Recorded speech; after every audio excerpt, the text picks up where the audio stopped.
He's won numerous awards, is regarded as one of the best jazz artists in the world, and has created his own musical world that is distinctly Abdullah. As he performs for only 2 nights in Cape Town and in Joburg, we catch up with Abdullah Ibrahim and chat about his illustrious career and what's in store for the future.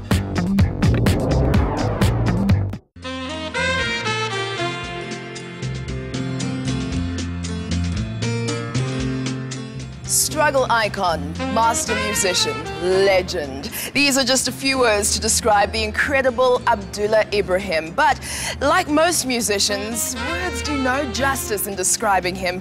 Let his music speak for itself. We get to meet this living legend in the flesh before he gives 2 once-in-a-lifetime performances with an 18-piece jazz band in Cape Town and Johannesburg. An experience that's sure to excite many of his fans. Mr. Ibrahim, this is a very special part of Johannesburg. Being in this area, what feelings come up for you? What memories come up for you? I was a young musician in Cape Town. And I heard about this remarkable musician, Kippie Moeketsi. So I walked from Cape Town to Johannesburg. What do you mean walked? I walked from Cape Town to Johannesburg and back to be with Kippie. This prison, what is now market prison, tells because this used to be the old market. And you know what this was? Tell us. It was the toilet. Okay. So now it's dedicated to Kippie. That's amazing. Sure. What would he say if he were here? I have no idea. I don't want to tell him. Can we go back to when you first started playing? I know becoming a musician, you didn't want to necessarily be a famous musician. What were your ambitions? I was in Cape Town, and apparently in the music milieu, they heard about me. I was a young man. So this limousine pulls up in front of our home, and 5 young men get out, you know, immaculately dressed. And they said to me, we heard about you, would you like to come with us and play for us? I said, sure. When I finished, they gave me some money.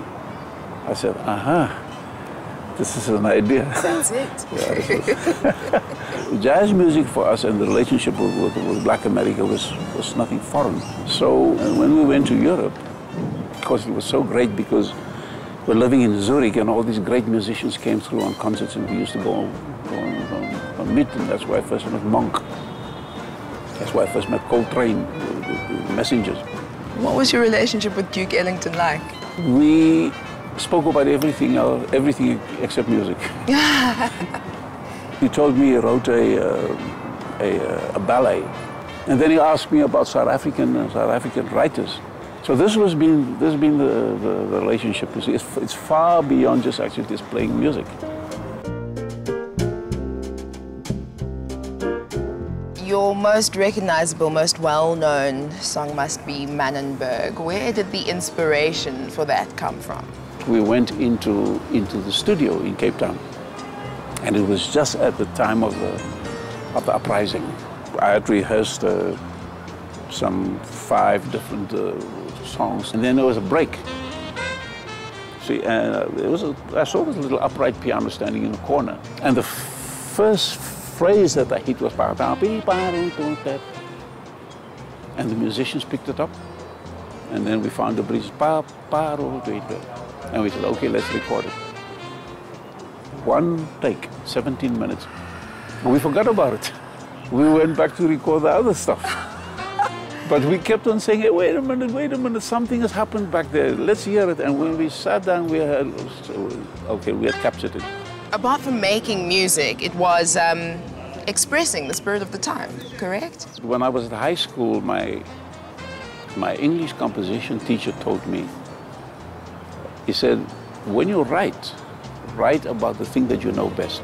And that had a lasting impression on me because I don't write, I write about what I know. Yeah. I didn't leave my heart in San Francisco, you know.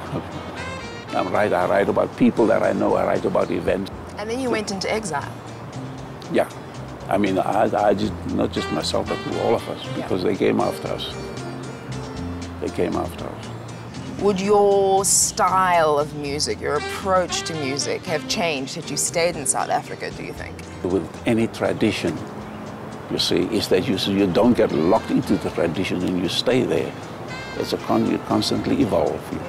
It is the challenge of overcoming something. So the challenge is the challenge within. Abdullah is still prominent on the international touring circuit, and his 2 big band concerts in South Africa give Mzansi audiences a chance to see him in a new light. So you're currently embarking upon a really big show in South Africa with the big jazz band. What can people expect? I call the project Morolong. It's dedicated to Kippie Moeketsi.